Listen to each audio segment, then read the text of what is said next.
Hey, what's up, Roxstars? It's Rox coming to you today with the review for Love and Hip Hop Miami, the reunion, part 1. Child, it is 2 parts to this. Let me tell you right now, I'm just going strictly by my notes. Child, the bitch is tired. Okay. I didn't even really, I'm gonna tell you who I thought looked nice. Okay, or the looks that I enjoyed. I loved the way Bobby looked in his white half suit shirt, whatever the thing was that was going on there. I thought he looked nice. Jessie, I thought Jessie Woo looked cute. Amara La Negra, she looked beautiful, but she also looked silly arguing with people dressed like that. For the most part, many of them were dressed down. Trina, she did have on some designer something, but it was just some feathers on the side, and otherwise it just looked like a black, jersey knit almost dress, but nothing super exciting with Trina, but actually that might have been good. I thought Veronica Vega looked a fucking mess. The bottom part was cute. I liked her shoes and the tights and everything, but that top with them them boobs, just way too much. That was it. Nobody else really stuck out in my mind, but maybe as time goes on, I'll kind of remember. So where did we start? JoJo. How did you get in the fight with Jessie Woo? Jessie says that JoJo was mad that she called her Joanna. She was like, isn't that your name? Isn't that what your mama call you? Well, JoJo took offense to her saying something about her mama. I wasn't even trying to fight you. I was just saying that's what your mama call you. Then we get to Jessie Woo and Amara La Negra, who, remember, had just made up on the finale, but by the time we got back to the reunion, child, they was fighting again. I guess Amara La Negra, after watching the season, she was mad and she was ready for Jessie Woo. Okay, way on the other side of the damn stage. But like I said, Amara La Negra looked beautiful with her crown and everything, but you can't claim to be the queen when you bothered, So I was just like, who fighting with everybody with all this yelling and screaming? But she did give Jessie Woo quite the read. Amara La Negra basically says that, Jessie Woo all of a sudden is just over all the drama. And that only happens when everybody gets in your ass after you acted an ass on the show. And now you got all this backlash. Now you want to come on the reunion and act like, oh, I'm so over it and I'm so not bothered and I just want to move on. And I did see on Instagram through social media that Jessie Woo was... people had a lot to say to her from the way she was acting when she first got on the show. She did try to switch that up as the show went along. So yeah, what Amara La Negra said did have some merit. We got Julian up there, who I didn't even recognize. I kept on saying, who is that? But Julian is up there. And, what did you think about this whole Jessie Woo, Amara La Negra situation? Well, Julian says, Jessie Woo's stupid. She's, fighting over a talk show. Okay, even Amara La Negra did not start up the whole talk show idea. But if you would look back, Amara La Negra has been doing this talk show thing for a long time. All right. So then she goes on to explain, yeah, we were doing it. We had it on my Instagram. We used to post clips from everything. And then there was a talk of maybe trying to get some sort of network deal on the talk show. And they felt like her Instagram might have kept people from being interested, so they stopped putting the clips on there. That is why they stopped, but they had always been doing it. But Jessie Woo felt like his management style was not good. They asked Pooch what she thought about it. Pooch said, she just kind of got lost in the sauce, and that he wasn't really trying to help her like that.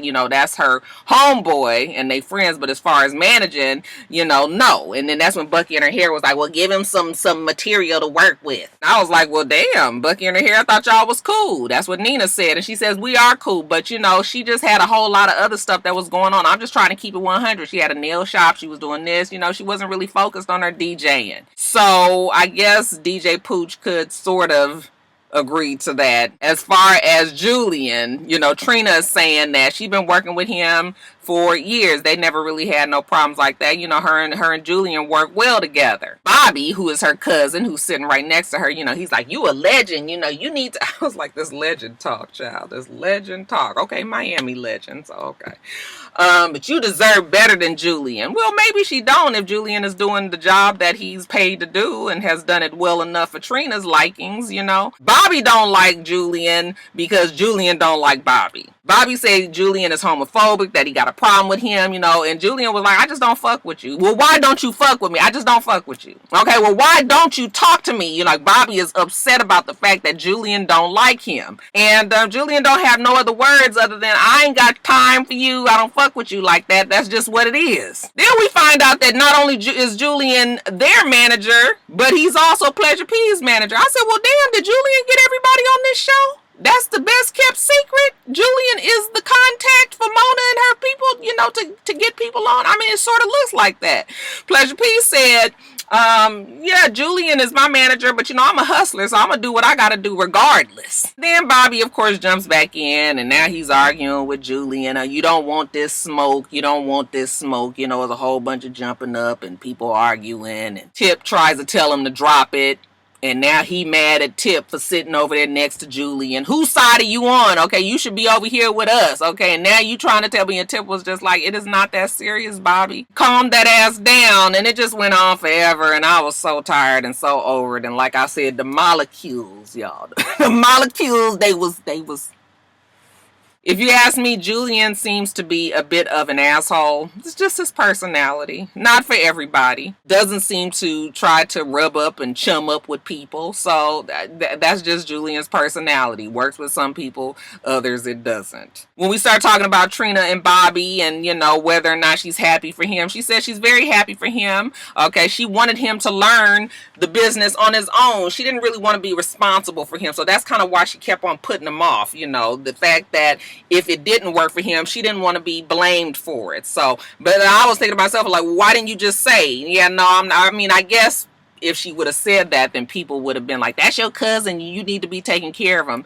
But, you know what, they both agree that Clear Vision is a better place for him.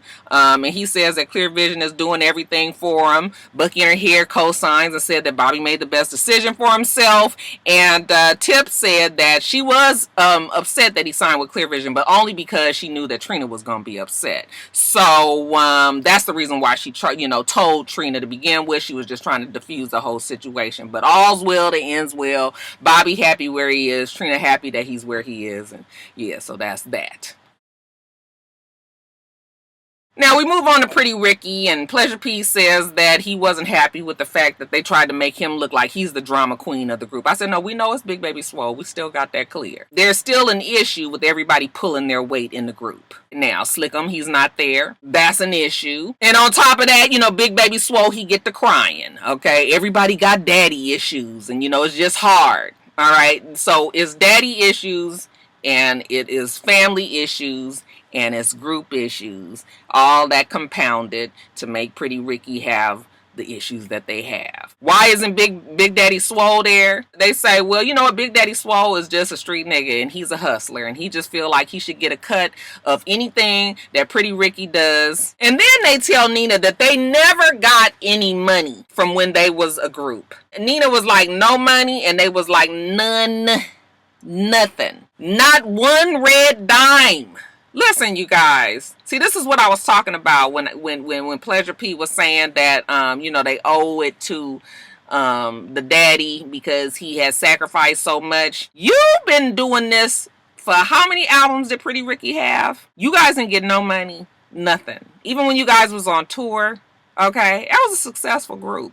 That group made money. I'm sure the dad put up a lot of his money. That's fine. But that's what everybody does when you're trying to get your kids on. But it makes no sense that nobody ever got any money, and they are still, when Spectacular said that they was brainwashed, they still think that that's okay. Pleasure P didn't see a problem with it, and I was just like, why does that make sense to you? You doing all this fucking work, and you ain't got no money. Not only that, the daddy got all the money, and he ain't got no money left. Now, what sense does that make? Absolutely no sense. He may be a street nigga, he may be a hustler, but he don't know how to manage money. Because if he is broke, then you can't tell me them kids ain't made nothing. Nothing? No. Then we get on the whole conversation about that Facebook page with that Spectacular has now. I kind of started to see where the group could have a problem. However, I am still mostly on Spectacular's side. All right. Now, it is the group. It is the name. We can work out some sort of percentage that maybe you guys can get something, even though technically I done did all the fucking work. Okay, we are part of a group, so you know what? Here go 5%, 5%, 5%. Okay, now y'all gonna take that. All right. I still am going to keep the rest of this because I have done all the work behind it. Spec kept on trying to say that it ain't gonna matter. It's not Pretty Ricky's name, but it is sort of Pretty Ricky's name that got those people on. Maybe not any longer, but at the beginning, people saw Pretty Ricky. That's what they were attracted to. Okay, but for everybody to think that they about to get a 25% cut, no, no, no. Oh no, we not doing that. And that's what it was sounding like everybody was trying to do. So then they started to tell him how he was trying to act just like the daddy. You're not trying to spread none of this wealth around. You get all the money, but Spec was like, it's different this time. All right. And maybe if I had time to sit here and really think about it, maybe I would try to figure out how it is and isn't different, but I ain't got that kind of time, y'all. But so like I said, Pretty Ricky has a lot of shit going on. It's a wonder that they was able to get this Millennium Tour going. I think everybody agreed, with the exception of Spectacular, that they needed the fucking money. Okay, so you can grand showboat and you can do all of this you want, but at the end of the day, the bottom line is the bottom line, right? So that's why they did this tour. I guess they're gonna work through their issues later, but it's still a whole lot going on there. What did you guys think about that conversation? The daddy done kept all the fucking money. I sure wish the fuck I would. Child, about this time. Chaotic had 8 charges. They've all been dropped except for 2. Reckless driving and fleeing the place of a crime or something like that, okay? He said he gonna get them taken care of and then he gonna sue the police department because of all of the shit that they've done. He said he want a new car and a new brain. They done fucked up the brain that he got and he just needs the help. I was just sitting there like, okay, what time is it now? It's like 10:40. Okay, I was just like, I can't even think no more. It's just like whatever I type down, y'all, it don't make no fucking sense. He said he need therapy. He gonna handle it in the right way. Okay, in the past they all self-medicated. They drank, they got high. Okay, pop pills and all of that. Now we ain't doing that no more. We on some grown man shit. We gonna get therapy. Okay, very good, Chaotic. As far as the trick feature, it ain't never gonna happen ever in life. Sorry about that. Got Joy sitting up there. We asked her what's the status of the divorce. She served him. Okay, now they about to get a divorce. Like I said, he got a woman living there. She got a man. They get to arguing back and forth. I'm just like, Trick, sign the paper and be done with it. Why does it have to be all of this? We can't do another season of Trick and Joy trying to get a divorce. That's all I know. Then we get on to the subject of Veronica, whether or not she was a racist. It was an interesting conversation, I will say. Veronica says that she would never let somebody call somebody else a racist if they knew that she wasn't a racist. She felt like Amara La Negra capitalized on that. No, she did not say that she wasn't a racist or that she was a racist. She just kept quiet on it. She let everybody else tear her apart. Bobby even said that Amara La Negra capitalized on it and that she should have cleared it up. Amara La Negra said, listen, maybe she should have, but you know, she's always been an activist for the dark-skinned Latinas, and it just got heightened when she was on the show. Now, Trick Daddy jumped in and said, still, you know, it was your job to kind of handle that and make sure that it stayed in check. I don't know how much she would have been able to, because that shit took off on its own after it was out there. But you know, Trick was trying to make it clear, like, you know, you guys are Latina sisters. You just darker skinned than she is. But you should know, if people see you first, they see you as a black person, you should know how it feels to be called something that you're not. Okay. And besides, you can't barely speak English, and Veronica speak better English than you. I said, now what the fuck that got to do with the price of tea in China? Okay. So he was, all of a sudden, everybody was like, what, Trick Daddy? Like, what that got to do? You know, and of course, Amara La Negra is not going to get into it because she's a queen. Remember, she's got her crown on, and she was smart enough not to get into no back and forth with Trick Daddy, even though the shit that he said was ignorant and stupid, and it didn't make no sense. It didn't have nothing to do with nothing. But again, by now I was just crazy. But we end up with Nina finding out that there's no bad blood now between Veronica Vega and Amara La Negra, you know, that they've worked it out, and so it's all good. Then we get lastly Trick and Trina. TNT is done. She said they had 4 songs that they were going to do together, 4 songs that they each had apart, and that would have made a 12-song album. And Trick Daddy again said it's pretty songs and all, but that ain't what the people want. They want hood ratchet Trina. You can go on and do what you doing, but you know, if there's Trina, there's no Trick. There's no Trick without Trina. There's no Trina without Trick. Okay, well, why he say that? Because next thing you know, Trina's yelling at him about how she did her thing on her album and everybody gonna like it. You know, they like her shit better than his, even in the song that they were on together that they released. Okay, she murked him on the verses and you couldn't do shit. Don't nobody want to hear you, nigga. You ain't got no good music. I mean, went on and on. Of course, this is much faster, much higher, much louder. A whole bunch of confusion. Her screaming and yelling at Trick Daddy. Trick trying to argue back at her, but he looking like his head was going to explode by the end. And I was like, mine too, Trick, mine too. It went on and on, yada, yada, yada.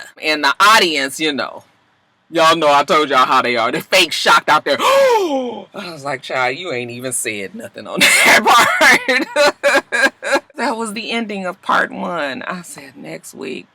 2 hours Love and Hip Hop Atlanta premiere and another hour of Love and Hip Hop Miami. Mona's really trying to kill us, y'all. Alright, you guys, that's it. 3 videos done. A nigga is over it. I am really determined to get all 3 of these videos up because Wednesday is my no video day on this channel and I really like to have no videos on this channel. I want to relax on Wednesday. Okay, so we gonna get them up, y'all. Sorry if they wasn't up to the regular standards and caliber. I think I started off strong. That shit quickly declined by this 3rd video. But anyway, let me get off of here. Make sure that you rate, comment, and subscribe to the channel. itsrox. The channel is for itsrox, and everything else I do will be in the bottom bar. All right. So I hope that you have a wonderful, wonderful rest of your day, and I plan on doing the same. Till next time, Roxstars. Bye.